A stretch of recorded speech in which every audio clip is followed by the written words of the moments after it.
الملعب البلدي لبركان. نتعرف على تشكيلة معين الشعباني. يبدأ بمنير المحمدي على الصورة، قائد الفريق في ظل جلوس يوسف وضيوف الاحتياط هيثم منعوت رقم 20، عبد الحق عسال 15، عادل تحيف 13، هشام المساوي 19، ياسير بحيري رقم 17، مامادو كاميرا 6، محمد خيري 8، محمد المرابط 10، يوسف ميري 21، وأسامة المليوي سيكون حاضر في الخط الأمامي. ممكن نشوفوا 4-1 لأن هو نظام اللعب الذي اعتمد عليه معين الشعباني في مباراة الذهاب. التوجه ونظام اللعب، السيستم مباراة الإياب قد يتغير لأن البراكنة يلعبون على أرضهم، وبالتالي المساندة الجماهيرية معناه التوجه الهجومي سيكون كبير مقاتل مع الإنقاذ. كانت مميزة بينما كرة هنا فرصة تسديد خطيرة جدا، ولكن في صمام الأمان هنا ينجح في كان على بطاقة الترشح. وهذه المتمنيات والأمنيات أن الفريق البركاني يواصل المشوار بالمؤازرة الجماهيرية كفريق الرجاء الرياضي. بالمناسبة وجدة غير بعيد عن بركان، تالي خروج تتبع فريق البركاني خاصة أنصب الكرة الآن. مساوي يلعب الباس هنا في شماليه، مدرب الفرنسي سابحث عن المزيد وسابحث عن تعزيز أرقامي ومسابقة الكونفدرالية الإفريقية. نادي البركانية لما حققته في السنة، فيها صراع، فيها سجال، فيها هنا معركة، والبقية نعم بركان تقول وصراحة هذه سنة لتجديد الانتصار والعبور. ومنير يراوغ، منير الثقة مطلوبة. المساوي ممتاز، المساوي الفكرة تمشي ناحية الأباميري في خطأ.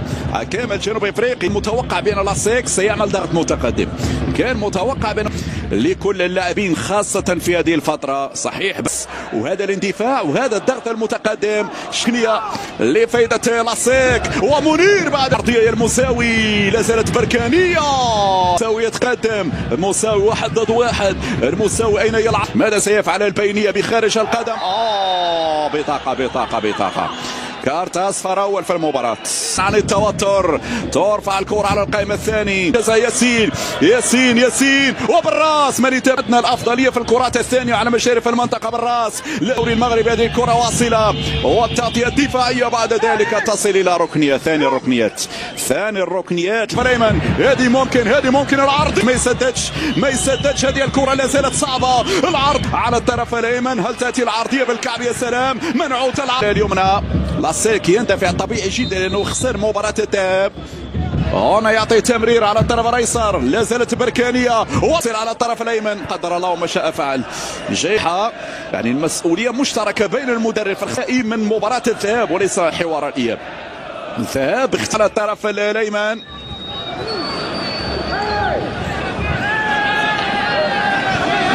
هدف اللاعب عماد الرياحي بغلطة فادحة.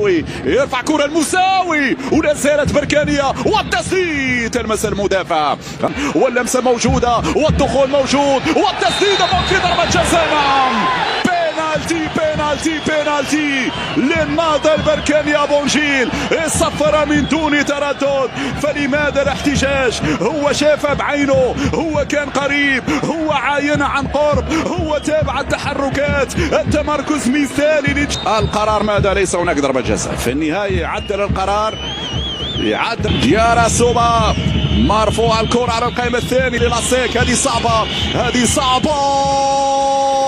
منير يا منير هربة من الجهة اليمنى، الهربة عمادة ستصفر لفائدة الفريق الإيفواري. العرضية برافو دي شاهدناه في مباراة الذهاب. اليوم اسيك مندفع، اليوم مرفوعة بالراس. التغطية لا زالت خطيرة، لا زالت 5 لم تكن نصف ملعب بركان. هنا انطلاقة، ممكن نستغل هذا التقدم، ممكن نستغلها في المرتدات. ممكن يلعب الكرة لميري مراقبين، لا ميري ولا المليوي. وسط الميدان وانطلاقة، نزول البدني بالنسبة للاعبي لاسيك. كرة في وسط ميدان، أكيد انا باكبر عدد من اللاعبين ويرجع كذلك باكبر عدد من اللاعبين. لاسيك 1-2 ممتازه. شوف لما نلعب الكرات صراحه الكرات اللي تضيع بهذا الشكل مرفوعه لحد ركز يا المرابط يرفع المرابط لكن هنا حارس المرمى فولي والحكم طبيعي جدا سيتدخل ويعطي الامتياز لفولي لان هذه منطقه الحر. الجهه اليوم من عبد الحق عسال يرسل طويل الان يمشي منعوت الان يرفع الكره منعوت لا يا منعوت استغلال الان تصل على الجهه اليمنى العرضيه كما راوا عسال وعادل تحيف. هذه الكره للامام افضل مدرب هذا الموسم بينما كره والتسديد فولي مساوي ينطلق. صعبه الكره وردة فعل تكون حاضره والسرعه تكون حاضره. عندك المساحه الان ياسين هي ابرز فرصه ابرز فرصه.